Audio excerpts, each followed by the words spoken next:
Halo teman-teman, perkenalkan nama saya Reski. Pada video kali ini, saya akan membahas tentang kajian sosiologi dalam perencanaan tenaga kerja, yaitu meneliti hubungan masyarakat dan dunia kerja untuk memahami pengaruh faktor sosial, budaya, ekonomi, dan pendidikan terhadap tenaga kerja, dengan pandangan bahwa tenaga kerja adalah sumber utama kekayaan dan produktivitas bangsa. Ada pula tujuan dari kajian sosiologi dalam perencanaan tenaga kerja dibagi menjadi 3 poin, yaitu 1. Mengetahui hubungan antara struktur sosial dan kesempatan kerja. 2. Memahami pengaruh pendidikan, budaya, dan kelas sosial terhadap pilihan pekerjaan. 3. Menyusun kebijakan tenaga kerja yang berkeadilan sosial. Dan ada juga manfaatnya adalah 1. Membantu pemerintah dan lembaga perencana memahami perilaku sosial tenaga kerja.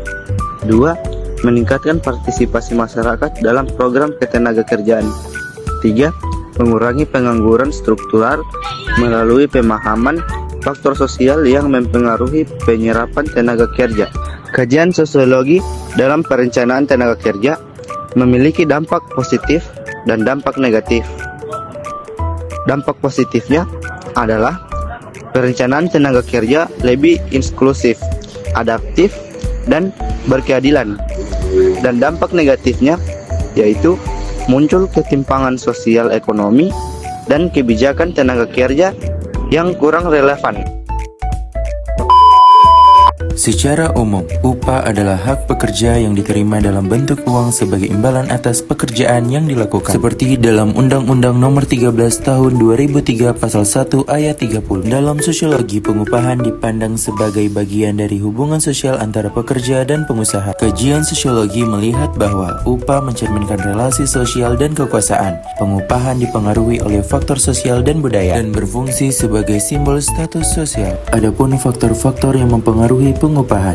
Pertama, faktor struktural, faktor sosial, dan faktor budaya. Dari faktor-faktor tersebut menyebabkan adanya ketimpangan upah, misalnya antara pekerja formal dan informal, laki-laki dan perempuan, atau antar wilayah. Terdapat dampak sosial dari sistem pengupahan. Ada dampak positif dan negatif. Dampak positif, pertama, meningkatkan kesejahteraan. Kedua, menjaga stabilitas sosial. Dan yang terakhir, mendorong produktivitas. Selanjutnya, dampak negatif dari sistem pengupahan. Pertama, ketimpangan pendapatan. Kedua, konflik pekerja dan pengusaha. Dan yang terakhir, eksploitasi tenaga kerja. Dapat disimpulkan, kajian sosiologi dalam pengupahan menekankan bahwa upah tidak semata-mata masalah ekonomi, tetapi juga merupakan fenomena sosial yang mencerminkan relasi kekuasaan, nilai budaya, dan struktur sosial.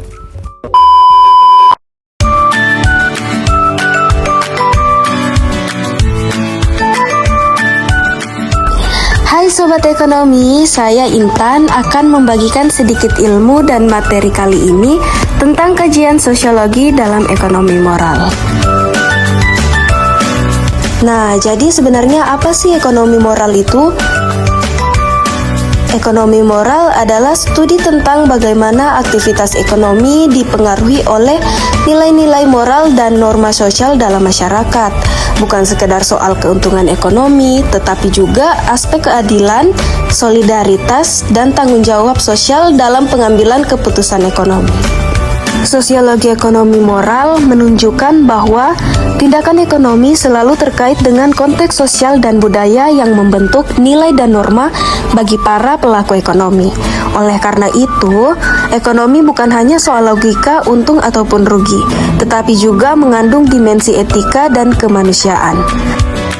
Jadi, dapat disimpulkan bahwa ekonomi moral merupakan analisa tentang alasan dibalik perilaku dan tindakan seseorang dalam kegiatan ekonomi yang tidak hanya didasarkan pada aspek keuntungan, tetapi juga dipengaruhi oleh norma, nilai, dan konteks sosial yang melingkupi pelaku ekonomi.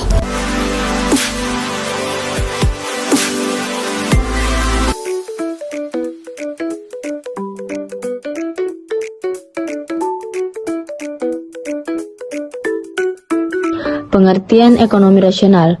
Ekonomi rasional adalah cara berpikir dan bertindak secara logis dalam kegiatan ekonomi untuk memperoleh manfaat atau keuntungan maksimal dengan biaya sekecil mungkin. Adapun ciri-ciri tindakan ekonomi rasional yaitu efisien, menggunakan sumber daya secara hemat, kedua logis berdasarkan perhitungan bukan perasaan, ketiga terencana, memiliki tujuan dan strategi yang jelas, yang keempat mempertimbangkan untung rugi, yang kelima menghindari pemborosan. Langkah berpikir dalam ekonomi rasional yaitu identifikasi kebutuhan atau tujuan, kumpulkan informasi, bandingkan alternatif, hitung biaya dan manfaat, pilih pilihan terbaik.